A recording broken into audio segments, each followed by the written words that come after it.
This channel does not promote any violent, harmful, or illegal activities. All content provided by this channel is meant for an educational purpose only. কেজরিওয়ালের গ্রেফতারের প্রতিবাদে কমিশনে গেল India জোটের নেতারা। ইন্ডিয়ার জোটের প্রতিনিধি দলে আছে তৃণমূল কংগ্রেসও। কেজরিওয়ালের গ্রেফতারের প্রতিবাদে আজ সকালেই সরব হন মমতা বন্দ্যোপাধ্যায়। ভোটের মুখে প্রতিহিংসামূলক আচরণ করছে কেন্দ্র, অভিযোগে সরব ইন্ডিয়া জোটের নেতারা।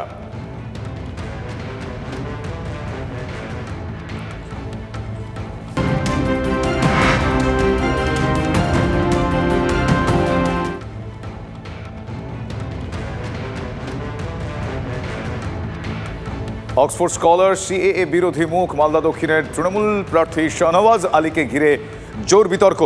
তার পুরনো একটি ভিডিও ভাইরাল হয়েছে, তৃণমূলের নেতাকর্মীদের হাতে হাতে ঘুরছে সেই ভিডিও। যদিও ভাইরাল ভিডিওর সত্যতা TV9 বাংলা যাচাই করেনি।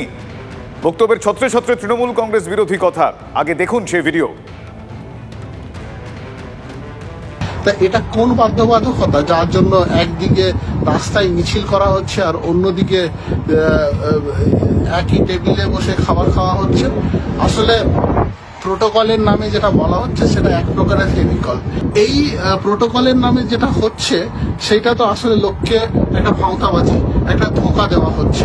দুদিকেরই দুটো অপশনই খুলে রাখা হচ্ছে। যখন প্রতি বছর ভাইফোঁটার সময় দিল্লিতে পায়জামা পাঞ্জাবি বা কুর্তা পায়জামা যাই হোক পাঠানো হয়, ফলে এই প্রোটোকলের নামে যেটা হচ্ছে সেটা তো আসলে লোককে একটা ভাঁওতাবাজি। বিজেপির সাথে একটা আঘাত করে ক্ষমতাতে টিকে থাকা যায়, আবার এদিকে সাধারণ মানুষকে এনআরসি ক্যায়ের বিরুদ্ধে বক্তব্য দিয়ে এটাও বোঝানো যায় যে আমরা তোমাদের আন্দোলনের পাশে আছি। এই দ্বিমুখিতা, এই হিপোক্রেসি বেশি দিন চলবে না। এই ব্যাপারে আমরা কথা বলি শাহনওয়াজ আলীর সঙ্গে। তিনি কি সাফাই দিলেন আপনাদের শোনাবো। 5 বছর 6 বছর আগে আমি তখন রাজনৈতিক বিশ্লেষক ছিলাম।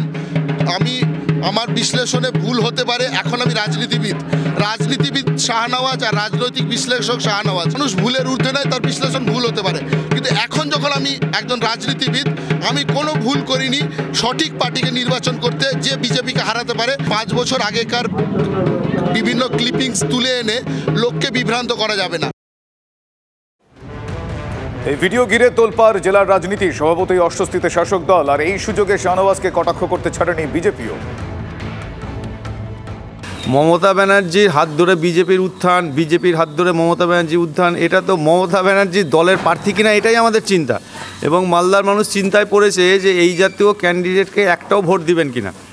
কারণ মমতা ব্যানার্জির প্রার্থী হয়ে মমতা ব্যানার্জির প্রোটোকল, মমতা ব্যানার্জির সঙ্গে বিজেপির আন্ডারস্ট্যান্ডিং এই জাতীয় বক্তব্য রাখছেন। এখনও মমতা ব্যানার্জি একে যে ক্যান্ডিডেট করে রেখেছেন, এটাতেই তো মালদার মানুষ, সাধারণ মানুষ আশ্চর্যের ব্যাপার যে উনি অ্যাকচুয়ালি কার ক্যান্ডিডেট।